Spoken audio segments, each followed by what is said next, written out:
Hello and welcome to today's live.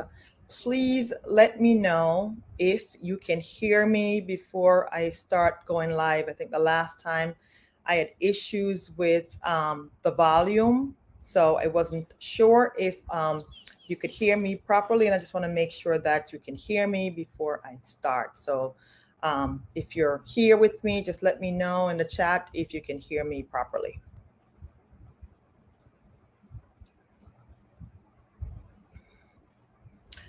All right, I am going to begin. Let's see, let's check in my YouTube. Hello? Okay, I can hear myself on YouTube, so that's good. Hi, I am Sandra Morris. I am owner of Event Trail Travel, and I specialize in destination wedding, but really I specialize in group trips. So if you're doing any type of groups, whether it's a birthday celebration, a family reunion, a girls trip, a destination wedding, that is my jam. That is what I like to do because really the difference between a destination wedding and a group trip is really the wedding ceremony. Everything is just about the same way of booking and doing everything. So I do like doing group trips. But let me tell you a little bit about myself. I used to be Sandra, the destination wedding specialist, but I'm just going to call myself now the island girl because as of September, I have been living on this beautiful island of St. Lucia. So if you're ever planning on coming to St. Lucia, please reach out to me. This is where I'm calling home for, I guess, the next couple of years. You know, we made this plan to move to the island at some point in our life, and we finally made it a reality. So I am here on island. My business is still US based. So because most of my clients are from the US, I'm just working remotely from the island. So as I said, if you have any questions about traveling to St. Lucia, please look me up. You know, also, as I said, I am born in Jamaica. So Jamaica is definitely, pulls my heartstring. I can never not say anything bad about Jamaica. Jamaica was just not my first choice to move back to the island, but I'm Jamaican born. So, if you're looking to do anything in Jamaica, you can also reach out to me. I've lived in the US for about 40 years now. So, as I said, I just moved to St. Lucia in September and I retired from my corporate job of about 32 years. So, right now, I am actually living that dream of owning my own business and making my own decisions. So, this travel business is all me. So, if you're thinking of hiring someone, you're looking at the person you're going to be talking to when you travel. So before we start about, if you're engaged in looking to do a destination wedding, let me just give you some trends in destination weddings so we can kind of set the stage before we start. The top destinations for weddings are the Caribbean, which is about 73%, and Mexico, which is about 40%. So anyone looking to do a destination wedding, they're either going to be doing it in the Caribbean, which includes, all the islands in the Caribbean, as well as Mexico. And the top Caribbean destination for a wedding is Jamaica at 59%. I was very surprised. Bahamas is at 59%. I guess people in Florida, it's an easy trip to get to Bahamas. So Bahamas is actually high up there as a location for destination wedding, which was surprising to me. Wedding trends for 2023 and above. Most couples, I think when you're doing destination wedding, they're looking for a more romantic feeling. They're saying 70% of couples are looking for a more romantic feeling when they're doing a destination wedding. 65% want a plated dinner. And so I guess, and a plated dinner can be cheaper when you're looking at a destination wedding. And it's more elegant. You have somebody serving, everyone is sitting down. So that's something to think about. And 52% want local cuisine. And I would tend to want to agree with that, because if I'm doing a destination wedding in a foreign country that have their own cuisine and own culture, I would love to immerse that in my celebration so I can give my guests a feeling of what is there beside what's in the US. So I think just having a taste of local cuisine or introducing some kind of local culture to your wedding would just make it so much more unique and enjoyable. So I definitely agree with introducing more local cuisine into your destination wedding planning.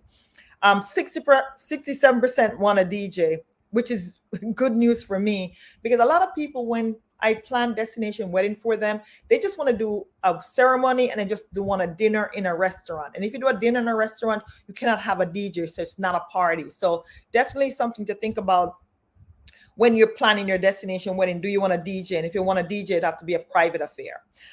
Planning preferences. A lot of couples, when they start planning, I'm going to say brides because they're the one doing the planning, they're going to look to social media sites and app to, help them with planning, which is about 59%. Receive information, they're going to search the webs about 54%. And then, finding inspiration. A lot of couples or brides are on Pinterest. 65% are looking on Pinterest to see what's new and what they want for their wedding. Venue influence mean that where you choose to do your destination wedding, it's based on personal taste. So 63% of couple, choose a venue based on personal taste, whether they want a rooftop ceremony, beach, they want to be in the gazebo, they want a garden, they want to be by a waterfall. It's going to be your personal taste that's going to influence the venue that you pick.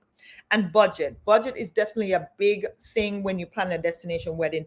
If you don't have the right budget, you're not going to have that wedding of your dreams. So definitely budget is a big thing. And beach setting, about 42% of couples wanted a beach setting. A lot of couples I'm talking to now, they don't want their feet in the sand at all. They want it to be clean. They want to be on a rooftop, in a gazebo. Nobody wants to be in the sand anymore. A lot of people are moving away from that. And then photos to remember, which is, to me, one of the most important thing. If you're doing a destination wedding, you should have some kind of professional photography or videography, because you want to capture that moment of you being in destination. So definitely, I would say, spend some money and have a photographer or videographer capture your wedding.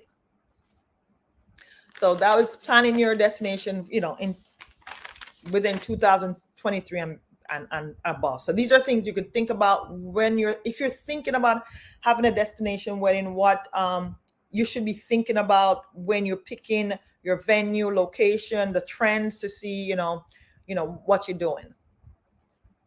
So why a destination wedding? Most of the time people want a destination wedding because they want to get married in someplace exotic. They want the Caribbean, they want to be in the beach, they want to be over the water. It's Instagrammable. That's the next thing that you want to do a destination wedding, because the pictures you get from the beach and the breathtaking views are something you're going to remember forever. And you want your friends to see this and show them what type of celebration you're going to have. You pick a destination wedding also because you're going to be celebrating over a number of days. The minimum amount of days guests tend to stay is 3 or longer, because the wedding is, you arrive the day before, the wedding's the next day, you probably have another day in the resort and you leave. But weddings are, tend to be a lot longer. People want to, include it as a vacation. So, you're going to a destination wedding, you might be going 4 to 5 days, and then it can become like a family affair. So, destination wedding just is a way of bringing, to me, families together in one place so they can have quality time together. And then for a couple, it could be a honeymoon and wedding in one. So you do a destination wedding because, it's a one-shot deal. You go to destination, you have your wedding, and you can have your honeymoon at the same time.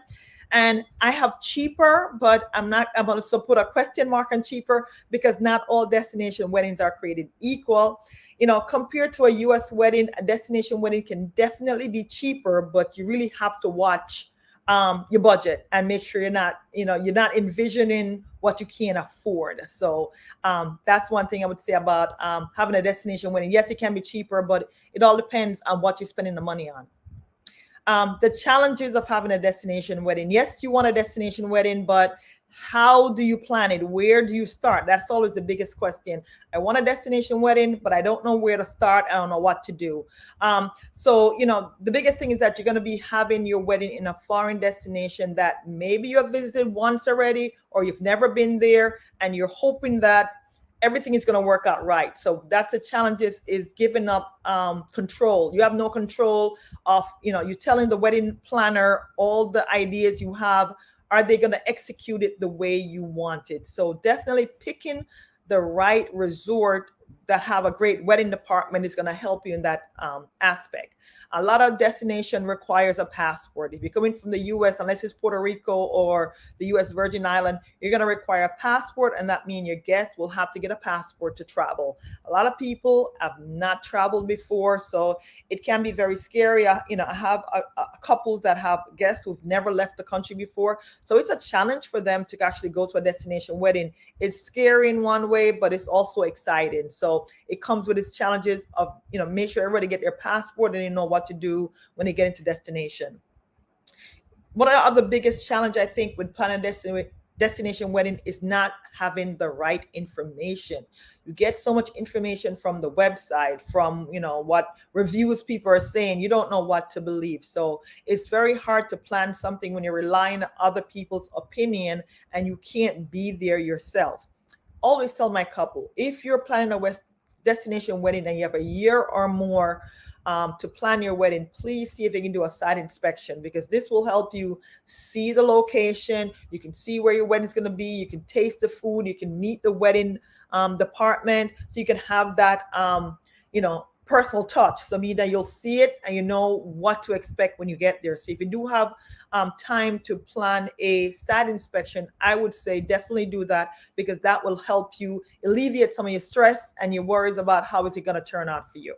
So that's definitely some of the challenges of trying to plan this wedding in a foreign country.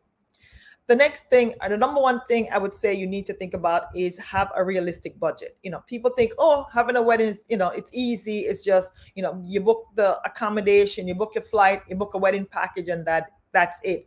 There's so many things that go into planning a wedding, and you can, get thrown off track if you don't really budget, or, the things that are required for you to have this destination wedding. So at a minimum, every budget should include the accommodations for the couple, the flights for the couple, the transfers to and from the airport, whatever the wedding package is, and all the extras. Extras would mean that within each wedding packages, most of them do not include photography, videography, decor. If you want to have added decor, flowers, most of these things are not included. Entertainment, if you want DJ or some kind of live band, those are not included. So those are additional costs that you need to add to your budget. One of the biggest thing I think you should think about when it comes to the budget is how many guests are you planning to invite? Is it going to be 30? Is it going to be 40? You can plan to invite 100 people, but most likely probably only 30 to 40 will show up. So your expectations of who you think are going to come and who actually shows up, it could be defeated. You could feel bad, because a lot of people will say they're coming, but when they look at the cost of traveling with themselves, if they're coming with kids and hotel, it can be very costly for your guests to attend. So also one of the challenges of destination wedding is, who you want to attend. Will they be able to attend? Like, if you want your grandparents to come, can they travel? If you want your best friend to come, will they be able to afford to come? And one of the best thing is to try to give people enough time to plan for your wedding. You're planning for your wedding, but the guests also have to plan. They have to budget. The cost of accommodations are very expensive. So, there is hardly any cheap flight as far as I'm concerned. They're just very expensive when you're looking at the cost of the accommodation and the flights to attend your wedding. So definitely something to think about, who you're inviting, who you have to pay for. Are you coming? How many rooms do you need? You need 3 rooms for you, your kids, your parents. So those are all costs, your accessories, your gown. Those you all got to put in a budget to understand before you start, do you have enough money to afford the wedding that you want? The next thing is the type of wedding you're going to have, wedding ceremony. Are you going to have a civil or legal ceremony in destination, or it's going to be symbolic? You're just going to exchange vows in front of your friends and family. So that is a big determining factor, because depending on where you're going to have it, there's going to be requirements for you to have.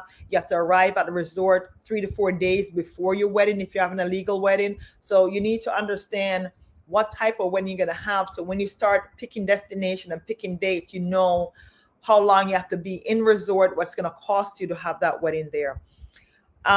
My suggestion and my tip is, if you're getting married in Mexico or DR, please try to get married in the US before you get to DR, because those countries are Spanish speaking. Also, you have to get there 3-4 days before your wedding. You have for Mexico, they need a blood test, and you have to have witnesses, and the cost of translating your document from English to Spanish. Your ceremony is going to be in Spanish because for it to be legal, it has to be in Spanish. Then you have to pay to translate it, and you have to wait to get your actual wedding certificate later on after it's been processed. So it's just a lot more time consuming to do that, and it's a lot more costly when you do a legal wedding in those countries, Mexico or DR, because they're Spanish speaking. So I would always advise my clients try to just do a legal ceremony before they get there, so they can not pay for those costs and just be a simpler process.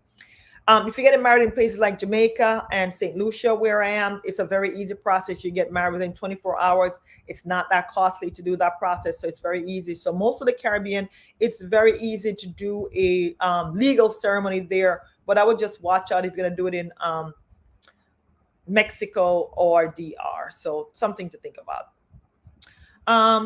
Number 3 thing, I think, pick your date. And when I say pick your date, try to be flexible, try to have multiple dates. And also, you can, if you're getting married in the Caribbean, you can get married any day of the week. So don't think you have to get married on a Friday or a Saturday. You can really get married on a Monday or Tuesday. And certain resort, they have different wedding packages from Monday through Wednesday. It's a little bit cheaper than if you do Thursday through Saturday, because that's in more demand. So think about that. Also, most resort have weddings multiple times during the day, whether 9, 11, 1 p.m., 3 p.m., and 4 to 5 p.m., which is the most sought after time. So think about when you're picking your wedding date, what time of the day you want to get married, because the date might not be available because the time slot is already gone. So plan early when you're picking your date, and just make sure when you're picking your wedding date, think about where you're getting married. If you're getting married in like I'm here in St. Lucia, and I came here in September, and that was still in rainy season.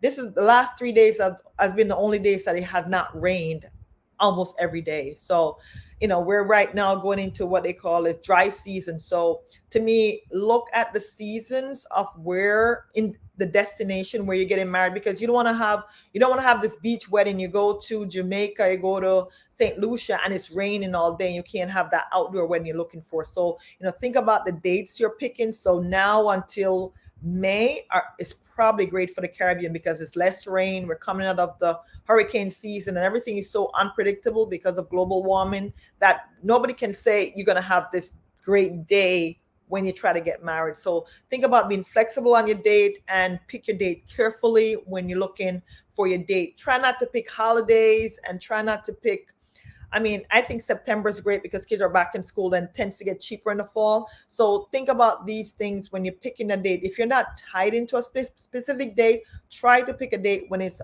much cheaper, kids are out of school, or kids are in school and it's cheaper. So definitely think about all that. Picking your destination. Having a destination, wedding is great, but how do you pick the right destination and make sure that it's really what it fits your vision? So if you've never been to the destination before, you're going to be looking at pictures, you'll be looking at reviews to see, is this what I'm looking for? By picking a destination, what are you looking for? You're looking for a great beach, you're looking for over the water ceremony, like they have them in Sandals, over the water chapel, if you want to get married on the water. So you have to really think of what you're looking for so you can pick the right destination. As I said before, if you're looking to do legal and you don't want to go through all that, then maybe Mexico or DR is not your choice. It's other islands. So if you start doing your homework and kind of narrowing down what you want, it becomes easier to pick the destination that matches you. Also, when you're picking a destination, look at where you're traveling from. How easy is it for you and your guests to get from where you are to that destination? If you're in California, Mexico is a great choice. It's a quick flight. If you're in New York, almost anywhere there's a direct flight to, it's easy to get to. So, think about that when you're picking a destination. And I know it's for you, but also you have to think about how easy it's for you and your guests to get to that destination. Is there any nonstop flight that goes there? The cost of the flight, depending on the time of year. So definitely when you're picking a destination, look at these things, make sure the venue matches what you're looking for, as well as, how quickly can you get to, quickly can you get to that destination? Once you pick your destination, now it's to pick your resort and to review the wedding packages. I personally recommend all inclusive because all inclusive just makes it easier for your guests to plan to attend your wedding because they know what the cost is going to be. It includes all their food and drinks as well as their accommodation. Most time it includes their transfer to and from the resort. So it just makes it easier. And then you need to really, if you pick a certain resort, you have to look at the wedding packages to make sure you can afford, you can pick the right package that match your vision and you know what it's going to cost you. If you haven't, most package starts at 20 people, 30 people. So if you have 50, how much is that additional cost going to be for you to include, 20 more people under that package? So you really need to calculate that as well as all the extras you want for your wedding. So definitely something to think about. And the number one question I get asked about having your wedding at an all-inclusive, like why do you have to pay to have your wedding there? Remember, you're staying at an all-inclusive resort and you're having a private event in the resort. So you really have to pay to hold that private event. It has nothing to do with the resort being all-inclusive. It's that you're hosting an event at the resort. The convenience is everyone's at the resort. So all they have to do is leave their room and go to your event. So please think about that. Why am I paying for all-inclusive? Then I have to pay for food. It's just the way it is. The only resort or only company so far that I know don't charge you for a reception is Sandals. Like if you book 7 nights, you can almost have a free wedding. And if everyone is staying there, you're not paying for food. All you're paying for is mostly the extras. Like they give you white tablecloth, white linens. If you want a DJ, you pay for that. If you want flowers, you pay for that. If you want a specific location, you pay for that. So really, you can have a simple wedding and it really doesn't cost you anything because you already booked enough nights. So it's based on the rooms you book, and that's where you get the perks, but you're not paying for to privatize anything. They do give you a private location. That's something to think about if that's what you're thinking about. Because I had my wedding at Sandals, so I know what it's like to have a wedding there, and it was good service. I really enjoyed it. I paid extra to get the things that I wanted because I wanted my wedding on a private island, so I paid extra for that to get that privatized. But you could have a wedding without breaking the bank. Just depend on where you want to have your wedding. So once you've picked your resort and your wedding package and put your deposit down to secure your wedding date, the next thing would be to secure a group room contract. And that's a debate. You don't really need to get a group room contract. If you're having under 20 people, I think your guests can just book their rooms separately and be part of your group. The only issue sometimes is just keeping track of who has booked a room. So sometimes having a group contract just keeps the group together. Also, having the group contract gives the couple a lot of benefit. They could get free rooms. They could get a free welcome cocktail. It all depends on the resort that they're picking and what's included in the group contract. So it's definitely an easy way to have a fixed price, and you with the group contract, and then you'll have secure a fixed number of rooms, so your guests will have rooms. If you're doing a group contract now in December, but your wedding is not until October, you're securing 15 rooms for your guests. So that room will be set at a fixed price for your guests. So whenever they're ready to book, they can book it. So that's the idea of having a contract, is that you're securing and holding rooms for your guests so the rooms do not sell out or the price does not go up. So that's one of the benefits of having the group contract, as well as you get benefits. Depending on what type of year, you might get a free room. Say you might get a free cocktail hour. So it all depends on what's included in that group contract. But it's something that you can think about if you're having a big group of 50. Then I would say I want to secure like 20 rooms. I want to make sure there's enough rooms available for you and your guests. And once you've, as I said, secured your wedding date, secured some rooms, if you're doing that, that's when I would say it's a good time to do a wedding web page. And a wedding web page, you can either do it or not.